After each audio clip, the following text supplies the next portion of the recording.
নমস্কার দর্শক বন্ধুরা, হাল্লা বলের মুখোমুখি অনুষ্ঠানে আপনাদের স্বাগত।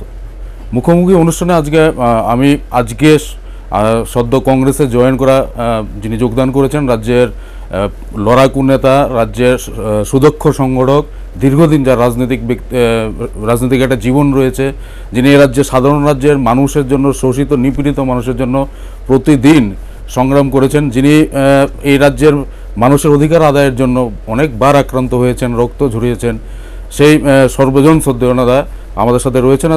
আজকে উনি কংগ্রেসে জয়েন করেছেন। সুবল ভৌমিক মহাশয় রয়েছেন আমার সাথে। আমরা সুবল ভৌমিক মহাশয়ের সাথে আজকে মুখোমুখি অনুষ্ঠানে অনেক প্রশ্নের মুখে আলোচনার সম্মুখীন আলোচনা করব। সুবলদা, আপনাকে স্বাগত আমাদের স্টুডিওতে, আল্লাহ বলের স্টুডিওতে।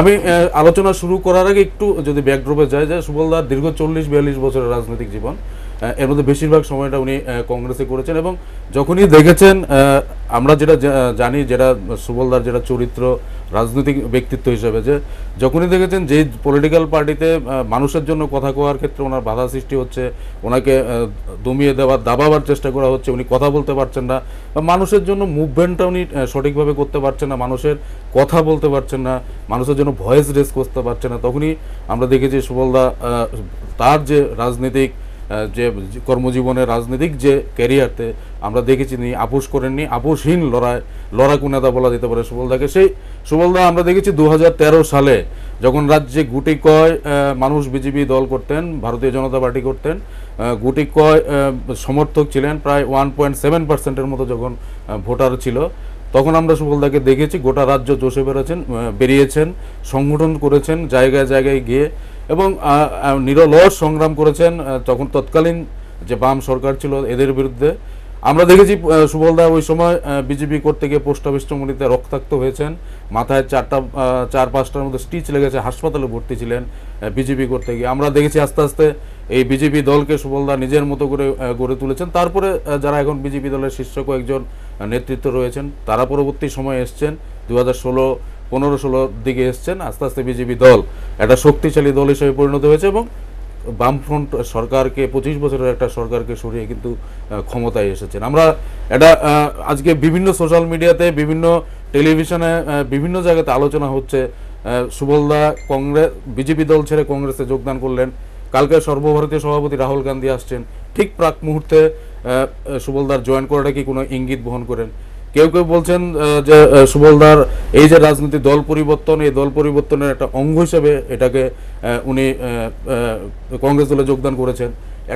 একটা অংশ বলছেন যে দলটাকে ক্ষমতায় আনার জন্য নিজের রক্ত ঝরিয়েছেন, এত সংগ্রাম করেছেন, নিজের জীবনের ইম্পর্টেন্ট কয়েকটা বছর রাজনৈতিক জীবনের ক্যারিয়ারের এই দলের পেছনে খরচ করেছেন। যখন দলের সুসময়, উনি কিন্তু দলের মধ্যে থেকে দল ছেড়ে কিন্তু কংগ্রেস দলে যোগদান করেছেন। এটা এই লজিকটার পেছনে, এই কথাটার পেছনে কিন্তু একটা যুক্তি রয়েছে, যে দল ক্ষমতায়, মাত্র সদ্য ক্ষমতায় এসেছেন, শীর্ষস্থানীয় নেতৃত্ব ছিলেন সুবলদা, হঠাৎ করে ছেড়ে চলে এসেছেন। আমরা আজকে দেখেছি কংগ্রেস ভবনে সুবলদা প্রেস মিট করছেন। আমি আলোচনা শুরু করছি, সুবলদাকে প্রথম প্রশ্ন, প্রেস মিট করার সময় দেখেছি একটা সময় সুবলদা চোখ মুছেছেন, চোখে জল এসে গেছে।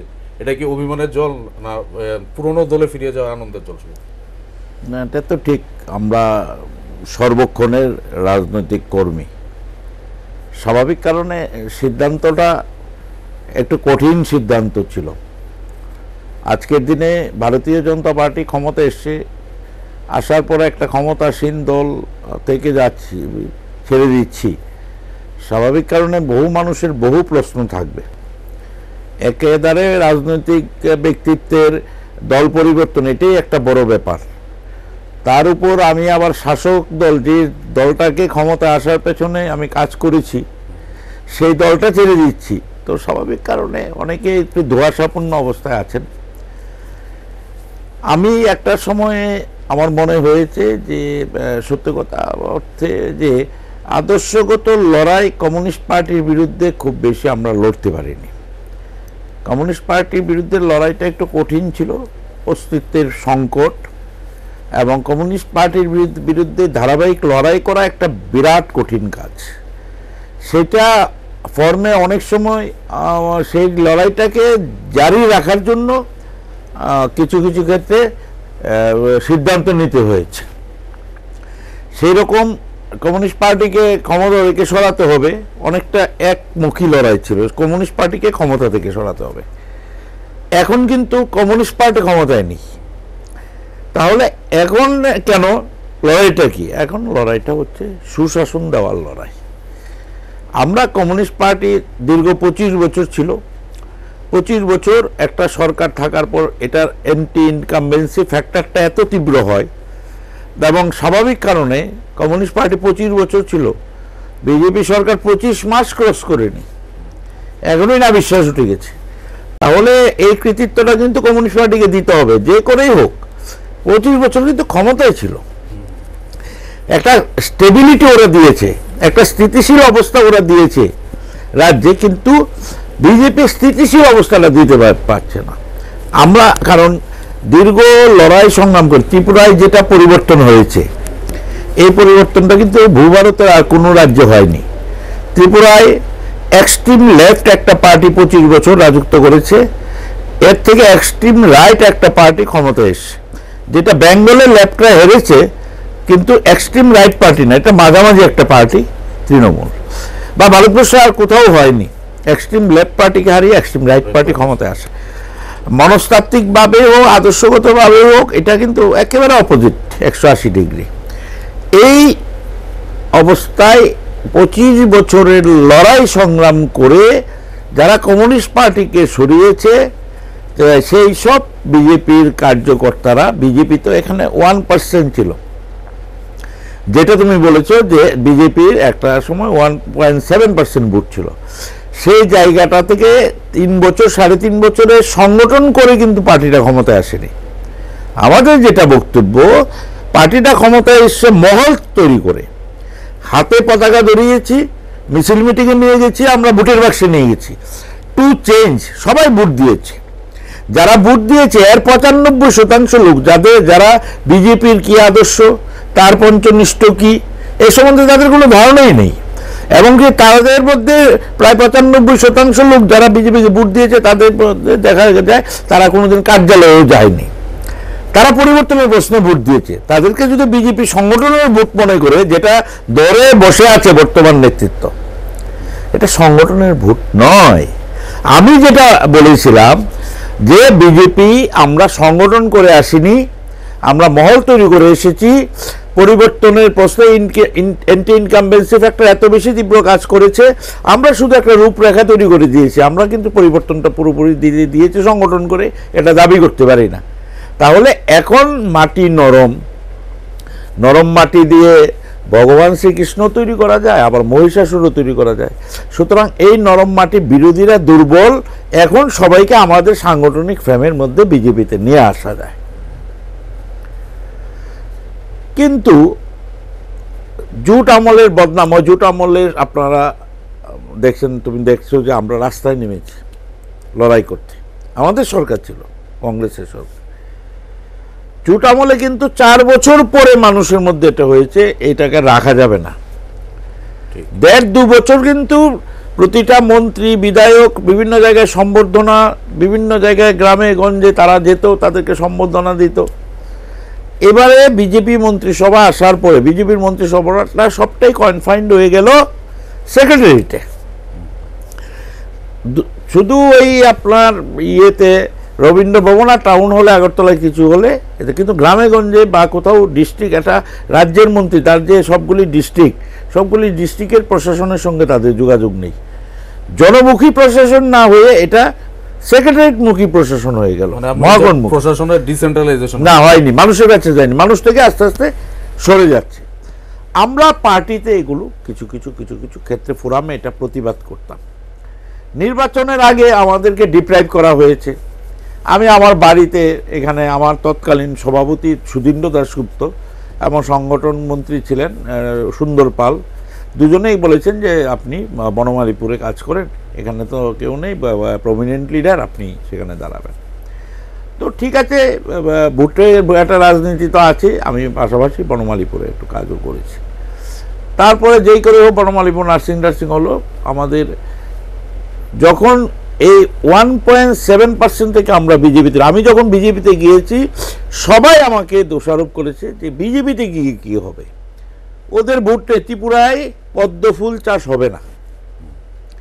কিন্তু তারপর থেকে পুর পরিষদ কর্পোরেশন নির্বাচনে এই ভোটটা আমরা প্রায় 13-14%, এই এডিসির নির্বাচনে 10%, পঞ্চায়েত নির্বাচনে 11%। গ্রাজুয়ালি আমরা আস্তে আস্তে আস্তে একটা ভোট ব্যাংক তৈরি হচ্ছে। শেষে দুটো বাই ইলেকশন হলো, উপনির্বাচন, একটা হলো সুরমা, একটা হলো প্রতাপগড় 2016-তে। দুটো উপনির্বাচনে আমরা প্রতাপগড়ে 24.5% আর ইয়েতে সুরমাতে 24% ভোট পেলাম। সেকেন্ড পজিশনে, হ্যাঁ, কংগ্রেসের জামানত দল, তখন বিজেপি পেল। ভোটটা গিয়ে 24.5%-এ যখন দাঁড়ালো, তখন বিপ্লব বাবু আবির্ভূত হয়েছেন ত্রিপুরা রাজ্যের রাজনীতিতে। তখন কিন্তু আমরা 1.7% থেকে 24%-এ নিয়ে গেছি ভোটটা। পরবর্তী সময় যদি প্রচার হয়েছে যে 1% থেকে এটাকে আমরা নিয়ে গেছেন, আমাদের নেতারা কেউ বলছেন যে আমরা 51% নিয়ে গেছি 1% থেকে, কিন্তু গ্রাজুয়ালি কিন্তু ভোটটাকে আমরা নিয়ে গেছিলাম সুধীন্দ্র দাশগুপ্ত প্রেসিডেন্ট থাকা অবস্থায় 24.5%-এ। এবং তখন একটা মানুষের মধ্যে ধীরে ধীরে ধীরে দ্বিতীয় বৃহত্তম দল সিপিএম এর সঙ্গে লড়াই হবে। বাকিটা আমরা যেটা করেছি, এটা রাজ্যবাসী জানে, ছোট্ট জায়গা ত্রিপুরা, এটা মহারাষ্ট্র, বিহার, উত্তরপ্রদেশ বা অন্ধ্রপ্রদেশের মতো নয় যে এখানে প্রভুত্ব, কর্তৃত্ব, নেতৃত্ব করার কোনো আলাদা সুযোগ আছে। ছোট্ট জায়গায় আমাদের একটা, এই রাজ্যের একটা ঘরানা আছে, এখানে মানুষকে নিয়ে চলতে হয়, এখানে কে নেতৃত্ব বা কর্তৃত্ব করার সুযোগ থাকে। একটা মহল থেকে প্রশ্ন করা হচ্ছে যে আপনি যে কারণে দল ছাড়লেন, সেই কারণটা আপনি আজ যে প্রেস মিটটা করেছেন সেখানে মানে এটা ক্ল্যারিটি নেই, কোনো ক্লিয়ার করলেন না। এটা কি আপনি সাংগঠনিকভাবে, দলগতভাবে প্রেসিডেন্ট পোস্ট না পাওয়ার জন্য বা এমপি সিট না পাওয়ার জন্য? 1, 2 নম্বর হলো যে আপনার এই দল পরিবর্তন, মানে দল ছেড়ে দিয়ে কংগ্রেসের যোগদানটা কি সাধারণ জনগণ বা আপনার যারা ফলোয়ার্সরা রয়েছেন, যাদের জন্য আপনি এতদিন ধরে কাজ করছেন, সেই সাধারণ মানুষের কি কোনো উপকারে আসবে? এই প্রশ্নটা কিন্তু তোলা হচ্ছে। দুটো জিনিস, একটা জিনিস হচ্ছে, একটা পার্ট হচ্ছে দল যদি দলের মতো না চলে, তাহলে আপনি মানুষের কাছে সেটা পৌঁছে দিতে পারবেন না, মানুষের কোনো কাজে আসবে না। দল আমাকে যদি মনে করে যে আমি দলের বার্ডেন, তাহলে আমি সে বার্ডেন হয়ে কেন থাকব? দল আমাকে নির্বাচনের আগে, যখন আমি বিজেপিতে গেছি 2015 ইয়েতে, যখন প্রেসিডেন্ট হচ্ছে, তখন আমাকে প্রেসিডেন্ট করা হবে, আলোচনা চলছে। প্রেসিডেন্ট আমি হতে পারিনি, হইনি, এটা ন্যাশনাল পার্টিতে সিদ্ধান্ত আমাদের থাকে না। বিপ্লববাবু হয়েছেন, হওয়ার পরে এই রাজ্যে যদি আমি ধরে নিলাম 100টা ইনসিডেন্ট হয়েছে, সাবরুম থেকে ধর্মনগর, বিলোনিয়া, খোয়াই, 100টা ইনসিডেন্টে কিন্তু আমি গেছি। সে আমার একটা কোনো, কেউ রক্তাক্তই হোক, পাল্টাপাল্টি মারামারি হোক, যেখানে হয়েছে সেখানে বারবার আমি আক্রান্ত হয়েছি, তবু আমি গেছি। আমি খুব কম ইনসিডেন্টে আজকে যারা সর্বোচ্চ নেতৃত্বদের পেয়েছি। বিলোনিয়াতে এমনও দিন গেছে 31 জন আহত হয়েছে, আমি সেই আহতরার মাঝখানে দাঁড়িয়ে আছি। তারপরে যখন বিধানসভা নির্বাচন হলো, বিধানসভা নির্বাচনের সময় আমাকে বলল সোনামুড়ায় গিয়ে দাঁড়াতে। সোনামুড়া 59টা আসন যদি বিজেপি জেতে, তাহলে সোনামুড়াটা জিতবে, আর 7টা আসন জিতলে বক্সনগর জিতবে। যদি তুমি বিজেপিকে সেখানে জেতাতে, তখন রোহিঙ্গা ইস্যু থেকে অনেক ইস্যু কাজ করেছে, বিজেপিকে তুমি জেতাবে আবার গরুর লেজ ধরে টানাটানি করবে, দুটো জিনিস তো হবে না। আমার দায়িত্বপ্রাপ্ত যিনি ত্রিপুরার, উনি বিশাল করে গিয়ে গরুর লেজ ধরে টানাটানি করছেন। তো তুমি এখানে স্বাভাবিক কারণে মাইনরিটি ডমিনেটিং এরিয়াতে তো তাদের ভোট কি করে পাবে? 45% বা 44% যেখানে মাইনরিটি ভোটার, ঠিক আছে, বাস্তব চিত্রটা ওইরকম ছিল। কিন্তু দল আমাকে তুলে নিয়ে গেছে, দল আমাকে, আমি বলেছিলাম যে আমি 7টা আসনেই কাজ করব, আমি নির্বাচনে প্রতিদ্বন্দ্বিতা করব। দল আমাকে তুলে নিয়ে গেছে, তুলে নিয়ে গিয়ে দল বলল যে না, নির্বাচনে তুমি লড়ো, দায়িত্ব আমাদের পার্টির তোমাকে নিয়ে। আমরা সংগঠন করতে এসেছি, আমরা কজে লড়াই করি, আমরা আমাদের জীবনের শেষ নিঃশ্বাস পর্যন্ত মানুষের সঙ্গে থাকব। আমি প্রফেশনালি তোমার সঙ্গে আমার একটা যোগাযোগ আছে, আমিও বারের মেম্বার, আমাকে কবে কে দেখেছে বারে একদিনের জন্য প্র্যাকটিস করতে বা এই করতে। সুতরাং আমরা একেবারে সমর্পিত রাজনীতিতে। আমি রাজনীতি করব, রাজনীতির ব্যাপার নিয়ে থাকবো সারা জীবন, যে এই অবস্থানে থাকি আমি রাজনীতিই করব, আমি তো অন্য কিছু করব না। তখন আমি নির্বাচন করলাম, আমিও একমাত্র প্রার্থী ছিলাম যে কাউন্টিং হলে যাইনি, কারণ আমি নিশ্চিন্ত যে এটা জিতবে না। তবু আমি কিছু মাইন্ড করিনি। তারপরেও আমি নির্বাচন হয়ে যাওয়ার পরে অন্যরা হারলে ঘরে ঢুকে যায়, আমি নির্বাচন হয়ে যাওয়ার পর আমি দ্বিগুণ পরিশ্রম শুরু করেছি, কারণ সরকারটাকে 30 বছর রাখতে হবে।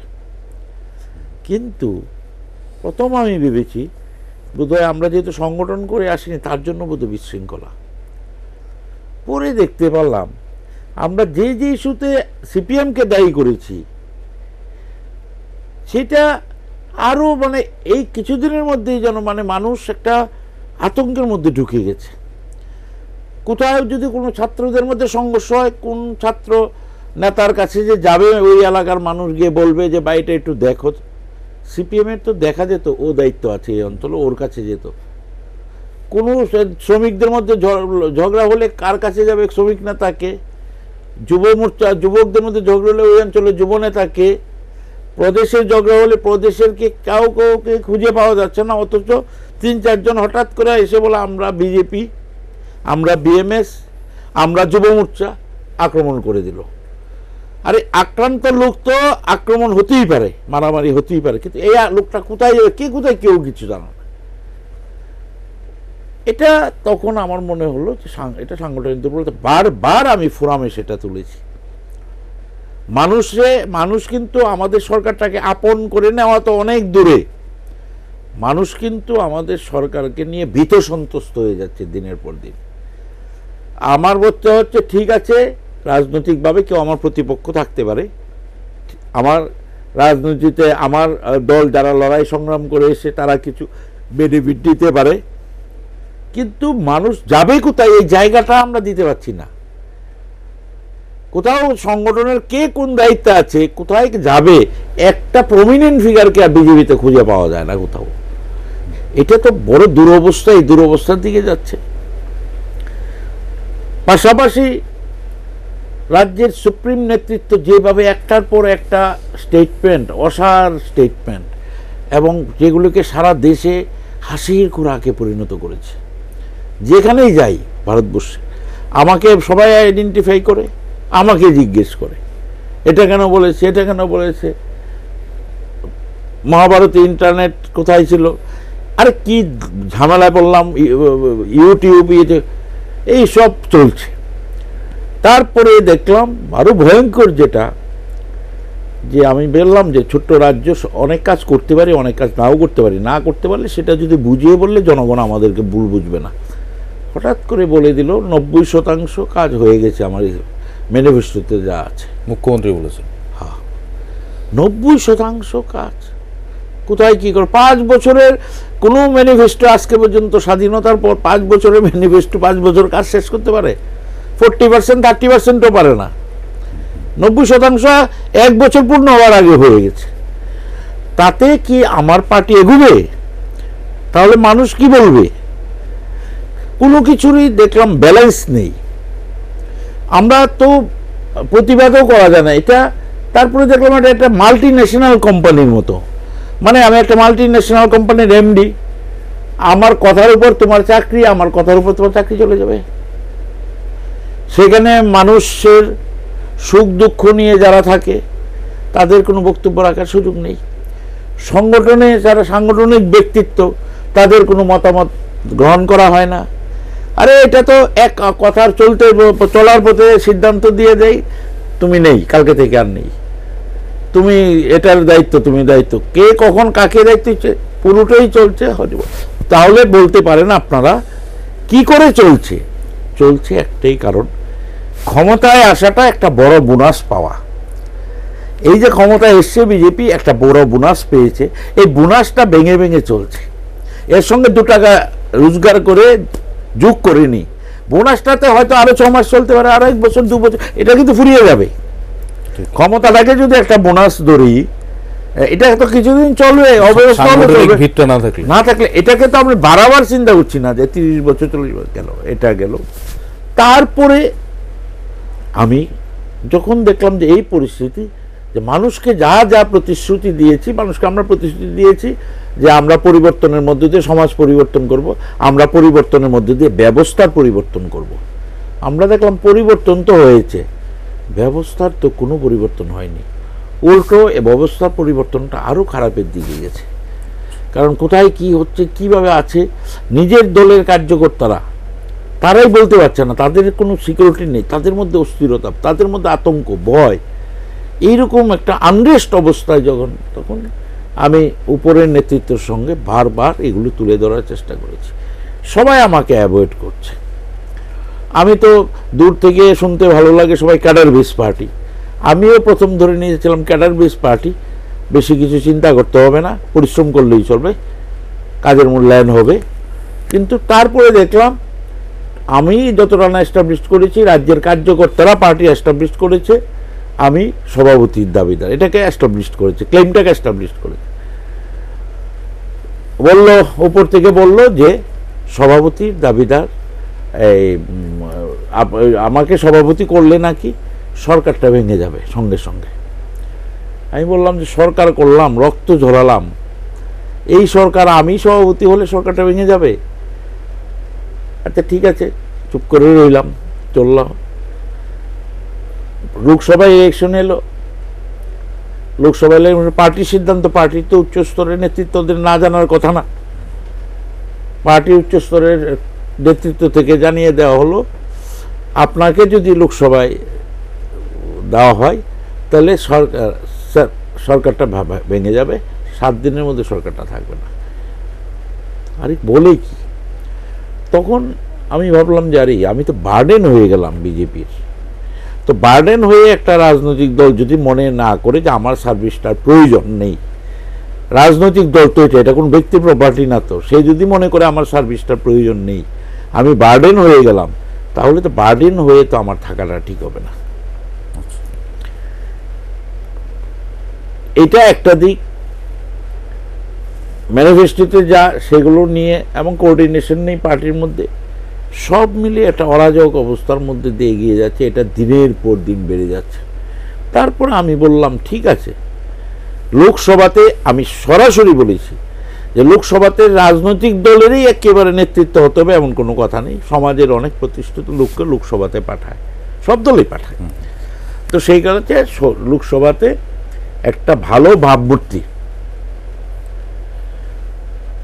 অশোক সিনহার মতো লোক, মানিক শাহ, ডক্টর মানিক শাহর মতো লোক, অরুণ কান্তি ভৌমিকের মতো লোক, অরুণোদয় শাহর মতো লোক, আরও আমি 1-2 মিডিয়া মালিকের কথাও বলেছি, যাদের মিডিয়া মালিক, সিনিয়র মিডিয়া বা জার্নালিস্টের কথাও বলেছি, যে একটা ভাবমূর্তি আছে, অত প্রো কমিউনিস্ট না অন্তত এইরকম কাউকে পাঠিয়ে দেন, দেখা যায় তবুও কাজ করা যাবে।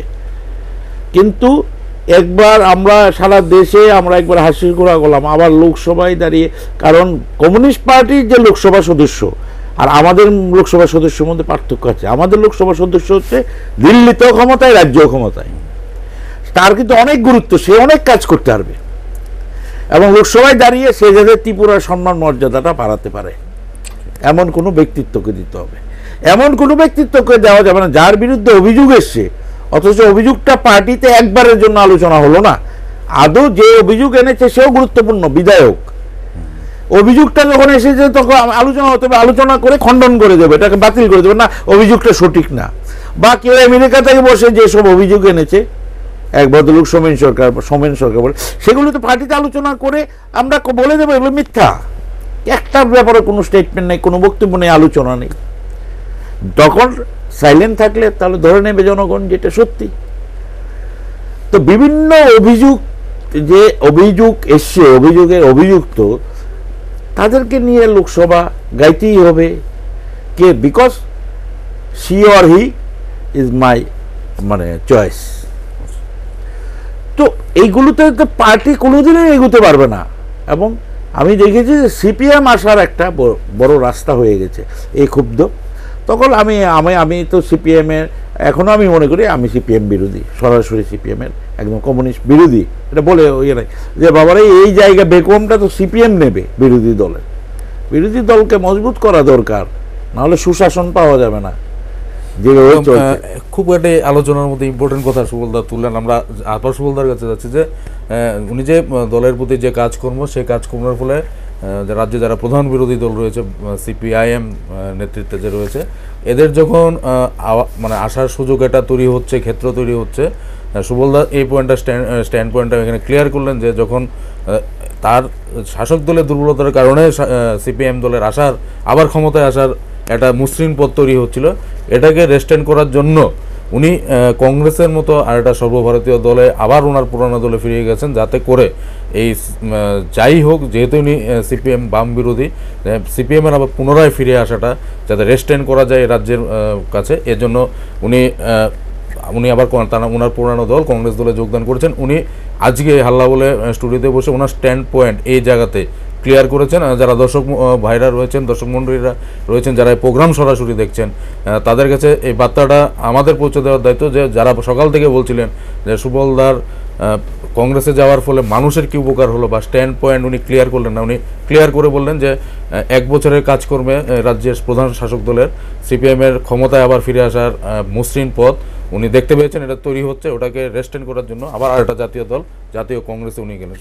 সুবলদা, আরেকটা নতুন করে আমরা একটা আজকে রাজনৈতিক কংগ্রেস দলের মধ্যে ন্যাচারালি জাতীয় দল, আপনি দীর্ঘদিন 35-36 বছর এই দল করেছেন, ওই দলে যারা নীতিগতভাবে বা সিদ্ধান্তগতভাবে আপনার 1-2 জন যারা অপোজিশনে ছিল, আমরা দেখি যে আজকে আপনি আমাদের কাছে যারা খবর আছে যে গতকাল একজন রাজ্যের বরিষ্ঠ কংগ্রেস নেতার ওনার আশীর্বাদ নিয়েছেন। আজকে প্রেস কনফারেন্সে আপনার একদম সাথে বসে একদম মানে যেরকম অভিভাবক যেরকম বসে থাকে, আপনিও ওনাদের অভিভাবকত্ব নিয়ে আপনি ওদের অবলাইজড হয়েছেন, ওদের স্বীকার করেছেন। এই জিনিসটাকে নতুন করে রাজ্যে যে ক্ষয়িষ্ণু যে 18 সালের 18 ফেব্রুয়ারি মাসের পর কংগ্রেস ভবন যে খালি ছিল, এখন বিশাল অঙ্কের ভিড়, কংগ্রেস ভবনে জায়গা দেওয়ার লোক না। আজকে তো পার্কিং করার, এখন বাইক পার্কিং করার, আমি এসছি পোস্ট অফিস চৌমনিতে, বাইক রাখার মতো জায়গা নেই। এই যে একটা ঐক্যবদ্ধ মানে কংগ্রেস ভবনের কংগ্রেস দলের মানে চেহারা, এবং মহারাজ প্রদ্যুৎ কিশোর বর্মন সবাইকে নিয়ে চলবেন এটা যে স্লোগান দিয়েছেন এবং চলছেনও দেখা যাচ্ছে এখন পর্যন্ত, এটা কি আগামী দিন এই রাজ্যে এই যে শাসক দল বিজেপি রয়েছেন, যে প্রধান দল রয়েছেন, তাদের কাছে একটা চ্যালেঞ্জিং হয়ে যাবে না? সেকেন্ড পজিশন, একদম প্রধান অপোজিশন হিসেবে কি কংগ্রেস দলকে আবার সেই জায়গাতে নিয়ে যেতে পারবে? এটা ঠিক। কংগ্রেসের মধ্যে আমি ভারতীয় জনতা পার্টি এবং কংগ্রেসের মধ্যে দুটো ফারাক, কারণ আমি 5 বছর ভারতীয় জনতা পার্টিতে ছিলাম। আমার যদি ক্ষমতায় বুক করার লক্ষ্য থাকতো, তাহলে আমি ক্ষমতাসীন দলের প্রথম সারিতে 1-2 জন নেতৃত্বের মধ্যে আছি। আমি কাউকে টেলিফোন করলে কাজ করেন এমন কোনো নেই দপ্তর, যে কোনো দপ্তরে আপনি চেয়ারম্যান নিয়ে নিতে পারে। আমার একটা টেলিফোনেই কাজ হয়, আমাকে কেউ ডিসরেসপেক্ট করে না, সবাই রেসপেক্ট করে। কিন্তু কংগ্রেসের একটা ইন্টারনাল ডেমোক্রেসি আছে কংগ্রেসের। হ্যাঁ, কোথাও কোথাও একটু ব্যক্তিকেন্দ্রিকতা আছে, কিন্তু কংগ্রেসের ব্যক্তিদের মধ্যে কিন্তু কোয়ালিটি আছে, পোটেনশিয়ালিটিতে আছে। কোনো কোনো ব্যক্তি তো ইনস্টিটিউশন ছাড়িয়ে ইউনিভার্সিটি পর্যায়ে পড়ে, আমি বলবো। কংগ্রেসের মধ্যে কিন্তু, কংগ্রেসের নেতৃত্বের মধ্যে কিন্তু আনএডুকেটেড পাবেন না। কংগ্রেসের একটা পাড়ার নেতৃত্বের মধ্যে আপনি কিন্তু কিছু গুণ পাবেন, কিন্তু আপনি দেখবেন স্টেট লেভেলে যারা আছে হাইলি কোয়ালিফাইড সবাই, ঠিক আছে তো। কিন্তু বিজেপির মধ্যে আমি যেটা দেখলাম, বিজেপি এইসব নিয়ে মাথায় ঘামায় না। বিজেপি মনে করে সব আমার সার্ভেন্ট, কোয়ালিটি দিয়ে এখানে কোনো কিছু হবে না। আমি চেষ্টা করি, এই অশোক সিনহা থেকে শুরু করে মানিক শাহ থেকে আমরা একটা মহল তৈরি করে, জিতেন সরকার থেকে শুরু করে আমি আনার জন্য চেষ্টা করে ধীরে ধীরে একটি লোককে এনেছিলাম, এবং এসে ক্ষমতা আসা পর্যন্ত তাদেরকে বুস্ট আপ করে রাখা। এবং তাদের অধিকাংশ, তাদেরকে অ্যাকচুয়ালি আমার বর্তমান মুখ্যমন্ত্রী বা সভাপতিকে দোষ দিলাম নি, উনি তো আর আগরতলার কিছু চেনেন না। কেডা বুদ্ধিজীবী, কেডা শ্রমজীবী, কেডা পরজীবী, কেডা আগাছা, এগুলো কি করে বুঝবেন উনি? স্বাভাবিক, কারণ ওনাকে দোষ দিই না আমি। তো এগুলোর ক্ষেত্রে আমাদের একটা ভূমিকা নিতে হয়েছে। আমরা ধীরে ধীরে ধীরে ধীরে সব রাজনৈতিক দলকে থেকে বিজেপিতে সামিল করিয়েছি। এবং তারা একটা ভরসা এবং বিশ্বাস ছিল যে আমি ব্যক্তি জীবনে কি সেটা বড় কথা নয়, আমার পলিটিক্যাল অনেস্টি নিয়ে ওদের মনে কোনো কোশ্চেন ছিল না, যে আমি যেটা করি এটা আমি মন দিয়ে করি, সমর্পিত হয়ে করি। তারা সেটা লাইক করতেন। এইভাবে আমি ধীরে ধীরে কিছু মানুষকে বিজেপিতে সামিল হয়েছে, আদর্শগতভাবে বিজেপিতে সামিল হয়েছে, বিজেপির বিরাট কিছু আদর্শ দেখেছে, সেই রকম কিছু না। তারা একটা সময়ে তাদের মধ্যে একটা মানে হতাশা, বর্তমানে হতাশা। কারণ ধরুন আমি আমি আমি কিছু ব্যাপার প্রতিবাদ করি। একজন মন্ত্রী আসামের, না বয়সে সিনিয়র না কোনো কিছুতেই সিনিয়র, শুধু কিছু প্রাপ্তি হয় বলে আমাদের রাজ্যের সুপ্রিম চেয়ার, মানে আমাদের রাজ্যের যিনি মুখ্যমন্ত্রী হবেন, উনি কিন্তু আমাদের 37 লক্ষ মানুষের মাথা, ওনার মাথা কিন্তু খুব সহজে হেঁটে হবে না। উনি প্রকাশ্যে এরকম 2-4 বার, ধরেন সাধারণ মন্ত্রী একজন আসামের, প্রকাশ্যে সেখানে সবার সামনে প্রণাম করছেন। অনেক গুরুজন আছে তাদেরকে করছেন না, আসামের একজন মন্ত্রী এখানে করছেন, মাথাটা হেট করছেন, তাও একটা মুখ্যমন্ত্রী বলে কথা। আবার বলছে মুখ্যমন্ত্রী মানিক সরকারকেও করছেন, আমার আপত্তি নেই, মুখ্যমন্ত্রী মানিক সরকারকে করেছেন, মুখ্যমন্ত্রী সিনিয়র রাজ্যের মানুষ, কিন্তু মুখ্যমন্ত্রীকে প্রণামও করছেন, প্রকাশ্যেই করছেন, বাড়িতে গিয়ে না, প্রকাশ্যে মঞ্চেতেই করছেন। আবার কিছুক্ষণ পরে প্রেস কনফারেন্স করে বলছে এত বড় অপদার্থ, মানে এই প্রাক্তন মুখ্যমন্ত্রীর মতো অপদার্থ নেই, অপদার্থ শব্দটা ব্যবহার করা যায় না, তারপরেও করেছেন। আমি একদিন আমাদের মিটিংয়ে বললাম, কোর কমিটি মিটিংয়ে, যে একজন অপদার্থকে যে প্রকাশ্যে প্রণাম করে সে কত বড় মহা অপদার্থ।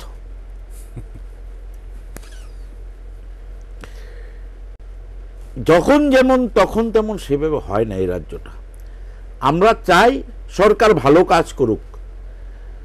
কেউ যদি মনে করে যে আমি ভুল করেছি কি শুদ্ধ, আমি নোয়িং ফুললি এসছি, অনেকগুলো ব্যাপার আছে।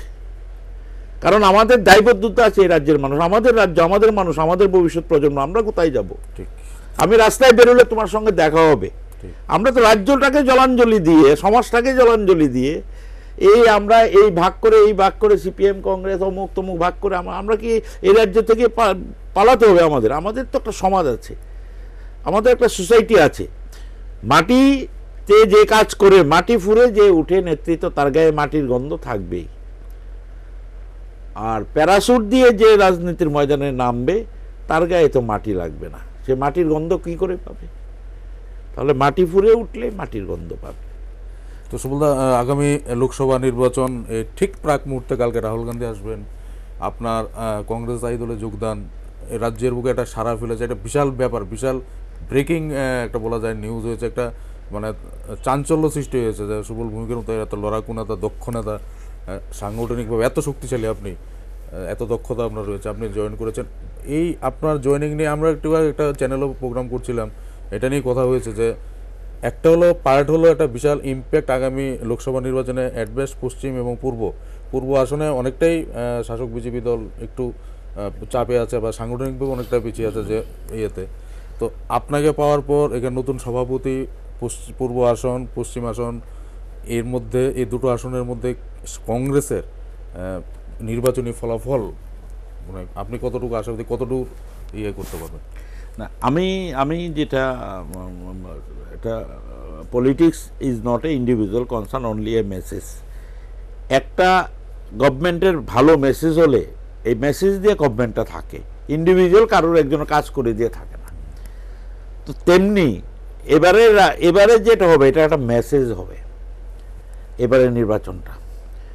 লোকসভা নির্বাচন অনেকে বলে সর্বভারতীয় পার্সপেক্টে, তাহলে এই যে ডিএমকে থেকে শুরু করে এত বহুজন সমাজের পার্টি, তারা তো কেউ দিল্লিতে প্রধানমন্ত্রী হবে না, তো তাদেরকে বুঝ দেবে না, আর যদি বুট পায় কি করে?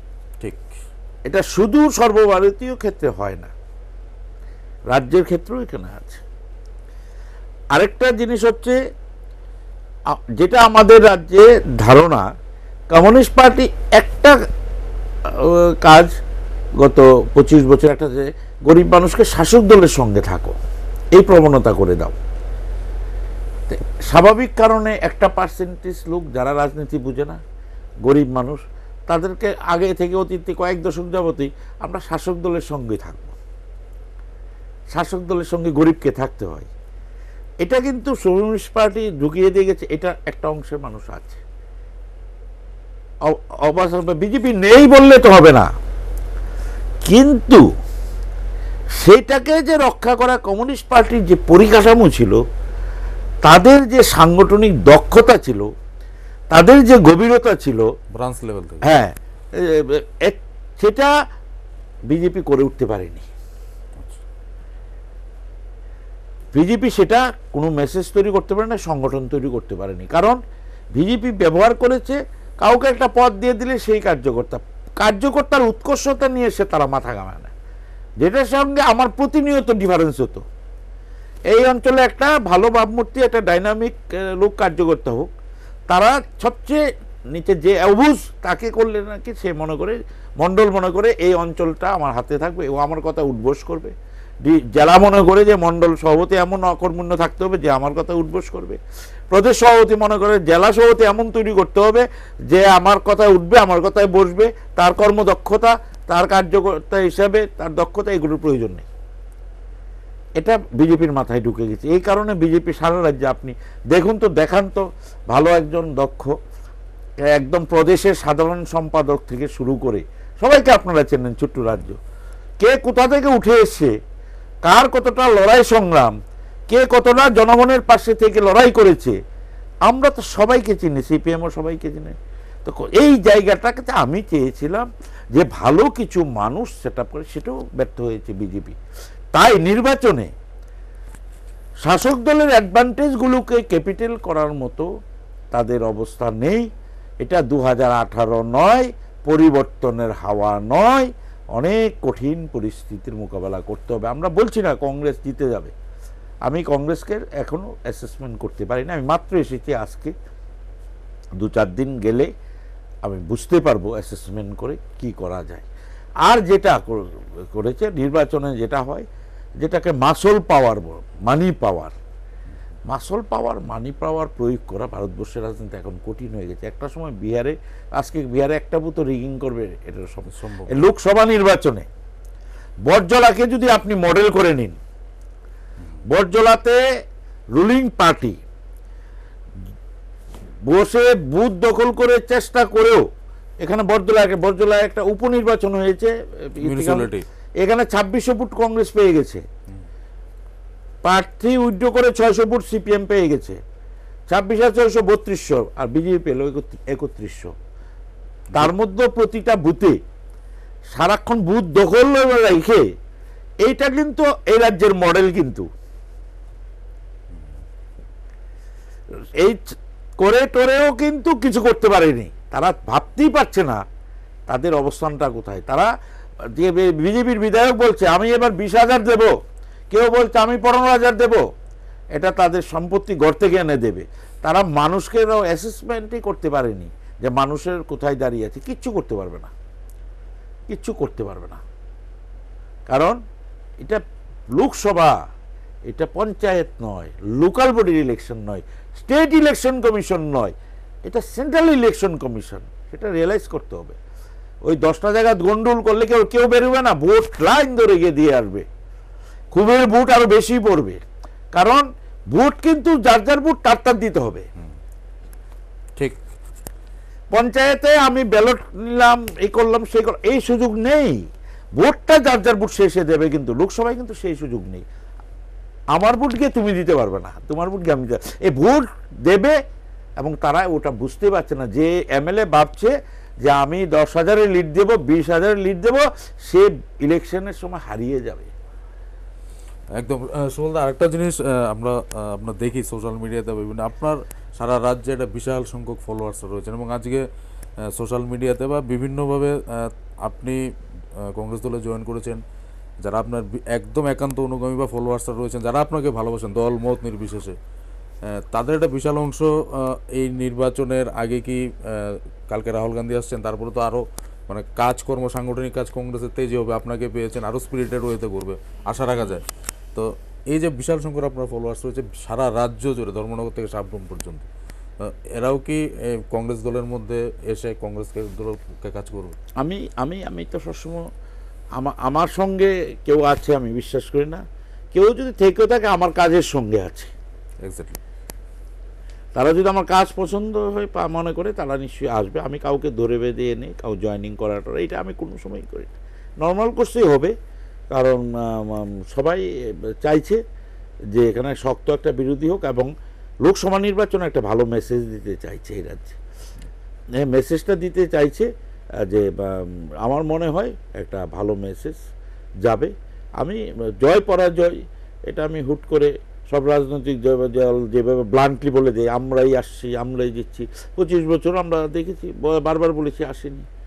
এবার আমি 2 বছর আগে থেকে বলেছি যে জনজাতি অঞ্চলে 20টা আসন শূন্য হয়ে যাবে কমিউনিস্ট পার্টি, 21 নম্বর থেকে লড়াই শুরু করতো বিগত দিনে, এবার 0 থেকে লড়াই করতে হবে, 8ম হবে না, 7মই রথ থেমে যাবে। আমি কিন্তু 2 বছর আগে থেকে পয়েন্ট করে দিয়েছি একদম জনজাতি কোথায় হবে, এসসি কী হবে, আমার কাছে সব খবর ছিল, মাঠের খবর প্রত্যেক। কিন্তু কেউ কি আসল খবর মানিকবাবুদের কাছে দেয়নি, ক্ষমতা দীর্ঘদিন হয়ে গেছে, সাহস করেনি। নেগেটিভ কিছু বললে আমার পার্টিতে এখন যে সমস্যাটা হচ্ছে, যেটা 25 বছর পরে সিপিএমে রয়েছিল, যে গ্রাউন্ড রিয়েলিটির মিনিং হচ্ছে নেগেটিভ সোচ। আমার পার্টির কাউকে দিল্লিতে কারুকে যদি আমি বলি এরকম একটা কাজ হচ্ছে, সুবলদা কা ইয়ে নেগেটিভ সোচ, সব ভালো বলতে হবে, ग्राउंड रियलिटी बोला जाए ना। আমি করলাম कि ग्राउंड रियलिटी का मीनिंग क्या नेगेटिव सोच होता है, अरे ये भाई क्या है। আমি যখন গ্রাউন্ড রিয়েলিটি বলতে যাই বলে নেগেটিভ সোচ উনমে, আরে ঠিক है ভাই আমি নেগেটিভ সোচ, এগুলোই তো সিপিএমের লাস্ট পেজে মানিকবাবুর কাছে কেউ যদি গ্রাউন্ড রিয়েলিটি বলতে যেত তাকে বলতো যে নেগেটিভ, তার কথা শুনতো না, এই করতে করতে শেষ হয়ে গেল। তো এইভাবে কিন্তু তারা কিন্তু 1 বছরের মধ্যে এটা ধরে নিয়েছে, শুধু ভালো বলতে হবে, খারাপ বলা যাবে না। বিজেপিতে কোনোভাবে আপনি খারাপ বলতে পারবেন না, খারাপ বললে বললে নেগেটিভ সোচ। আমি আমি কোশ্চেন করেছি মিটিংয়ে যে আমি তো গ্রাউন্ড রিয়েলিটির মিনিং যে নেগেটিভ সোচ হবে এটা কিন্তু বিজেপিতে আমি ভাবিনি। একদম। সুবলদা, আরেকটা কথা, বিভিন্ন মিডিয়াতে আমরা দেখেছি, বিভিন্ন জায়গাতে কথা হচ্ছে যে এই সময়টা সুবলদা দল ত্যাগ করাটা, কংগ্রেস দলে জয়েন করাটা ঠিক হয়নি। ওনার ব্যক্তিগত ব্যাপার, দীর্ঘদিন রাজনৈতিক ব্যক্তিত্ব, রাজ্যের অন্যতম রাজনৈতিক ব্যক্তিত্ব, রাজনৈতিক দলে ওনার যেতেই পারেন, এটা ওনার অধিকার, গণতান্ত্রিক অধিকার। কিন্তু একটা জিনিস দর্শক বন্ধুরা যে জিনিসটা বলার, যে সুবলদা যেটা বারবার পয়েন্ট আউট করার চেষ্টা করছেন, যে দলের 5 বছর কাজ করে রক্ত ঝরিয়ে সারা দিন নিরলস প্রয়াসে দলকে ক্ষমতা আনার ক্ষেত্রে একটা বিশাল যে 2-3 জন ভূমিকা নিয়েছে, এর মধ্যে সুবলদা একজন, আমরা জানি বলে যে দল পাওয়ারে রয়েছে, আরও 4 বছর পাওয়ারে রয়েছে, পাওয়ারে থাকা দলকে ছেড়ে, যে ক্ষমতাসীন দল শিবির ছেড়ে, যেটা কংগ্রেস দল, যেটা এখানে বলা যায় 3rd পজিশনে মোটামুটি আছে, সেই দলে যোগদান করা, এটাও বলা যায়, যদি আমি আদার সাইড থেকে আমরা দেখি, মানে পজিটিভ সাইড থেকে দেখি, এটা একটা বিশাল ত্যাগ। এবং ওনার যে রাজনীতি, মানুষের প্রতি, সাধারণ মানুষের প্রতি, ওনার কর্মী সমর্থক যারা রয়েছেন, যাদের দীর্ঘদিন ধরে উনি নিয়ে কাজ করছেন, তাদের প্রতি যে কমিটমেন্টটা, ওই কমিটমেন্টটা ঠিক রাখার জন্য উনি সঠিক সিদ্ধান্ত নিয়েছেন। এটা আমরা পজিটিভ সাইডে যদি বলি সেটা বলতেই পারি, কারণ আরও 4 বছর ক্ষমতায় যে দল রয়েছে, সেই দলের ক্ষমতায় থাকা অবস্থায় এত শীর্ষস্থানীয় নেতৃত্ব, এত পাওয়ারফুল নেতৃত্ব এক নিমেষে, এক পলকে দল ছেড়ে দিয়ে অন্য একটা দলে, যে 3য় পজিশনে রাজ্যে রয়েছে, সেই দলে যোগদান করেছে। সুতরাং কিছু পাওয়ার বা এই সময়টা ঠিক হয়নি, এটা নিয়ে যারা প্রশ্ন তুলছিলেন, এবং যেটা প্রশ্ন তুলছিলেন যে সুবলদা দল ছাড়ার ক্ল্যারিটিটা, সেটা আজকের এই অনুষ্ঠানে উনি দিয়েছেন। এবার সুবলদা, যেটা রাজ্যে বিরোধী দল, প্রধান বিরোধী দল দীর্ঘদিন ধরে বলছেন, যেটা আপনি আলোচনার শুরুতে বলেছেন, যে রাজনৈতিক সন্ত্রাস, কথা বলার অধিকার, বিভিন্ন জায়গায় দলীয় কার্যকলাপ মানে খুলতে না দেওয়া, আহত করা, মারপিট করা।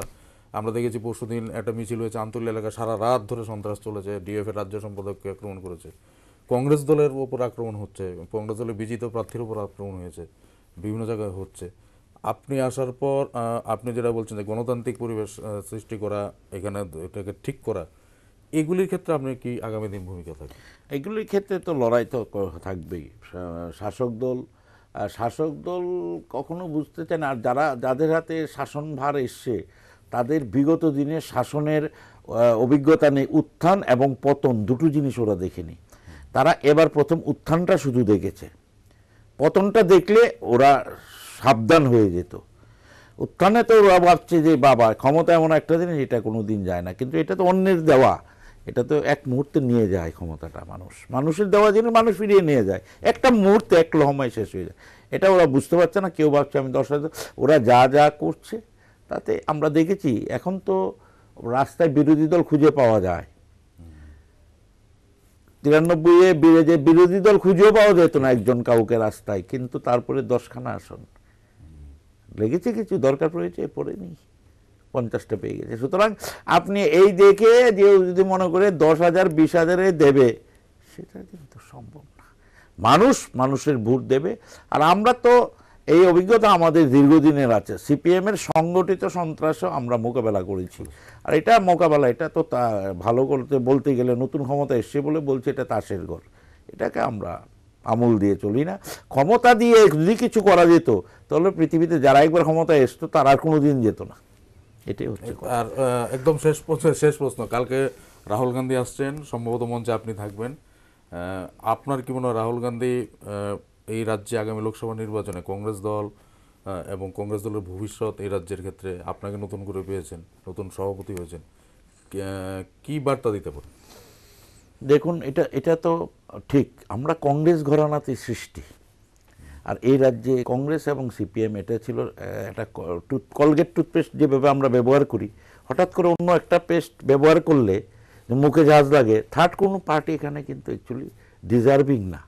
আমরা করেছি বিজেপি করে সিপিএমকে হারিয়েছি, কিন্তু ন্যাচারাল চয়েস হচ্ছে মানুষের কংগ্রেস অথবা সিপিএম যারা করে সিপিএম, যারা কংগ্রেস করে।